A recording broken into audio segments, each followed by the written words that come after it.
So in this video, I'm going to talk about the Sabbats, otherwise known as witches' holidays. So I'm actually going to start with the one that is on September 21st because that's the next one that we have coming up, and then we'll go kind of around the year that way. So the one on September 21st that is coming up, that's known as the autumn equinox. We celebrate the season changing from summer to fall, and that is the day that day and night are divided equally. So if you are Wiccan, you would celebrate the turning of the goddess from mother to crone. So that talks about the phases of the goddess in my video there. And you also celebrate God preparing for death and rebirth. So this this holiday is kind of all about reaping success, abundance, protection, hearth, and home.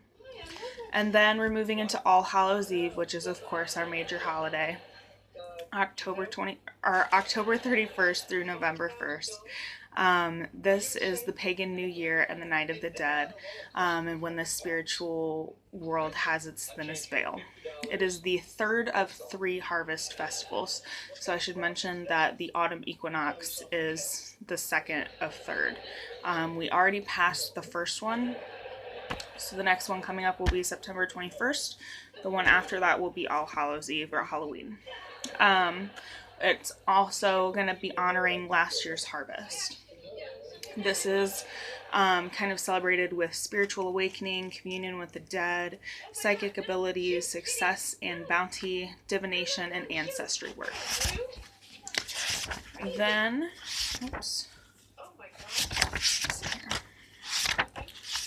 then we're going to the winter solstice. So that is on December 21st, Christmas time. That is the longest night of the year, and it symbolizes the return of the sun's reign over the sky. This is celebrated in fertility, rebirth, family, healing, love, strength, and reflection. And then after that, we're getting into St. Brigid's Day. That is celebrated on February 1st. And that is, we're celebrating the early stages of winter into spring. We're going to be readying ourselves for the warmer days to come. We celebrate this by lighting, you can light a candle in each room to represent the rebirth of the sun. And this is represented by new life, success, and rebirth.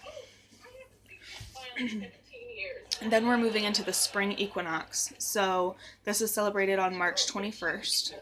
This is the changing of the season or the arrival of spring. We celebrate fertility and motherhood. We'll spend time around flowers and gardens and outdoors because things are starting to grow, they're starting to blossom and things like that. And we observe this in success, love, passion, budding friendship, rebirth, and fertility. Then Beltane or May Day, so that's May 1st.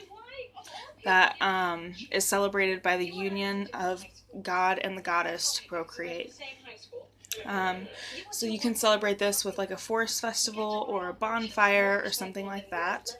And we recognize this through fertility, success, abundance, love, passion, education, and healing. Then the summer solstice is June 21st, the longest day of the year. We honor the wedding of heaven, earth, and the sun. Something fun that you can do to kind of celebrate this is leap fire, so you can jump over the fire. We observe this through healing, love, weddings, energy, fairy magic, and protection magic. And then Lammas, which we just passed, was August 1st. That would be the first of 3 of the harvest festivals. This is fruitfulness and abundance. We can celebrate this by planting seeds, baking bread, all of that. And we observe it through endurance, love, strength and skill, hand fastings, and success. And I wanted to do that video, or this video, because I talked about in my casting circles video, why is it a circle? Why is it not some other shape? And it's because it represents the wheel of the year, otherwise known as the Sabbats or the witches' holidays. So that is a really quick overview of each one. Again, really quick overview. You can go very, very, very in depth with these. It kind of just depends on what you believe and all of that. If you guys have any more questions about that, please feel free to reach out to me and I will help as much as I can. And if you have any topic ideas, please go ahead and send them to me. And I will see you soon.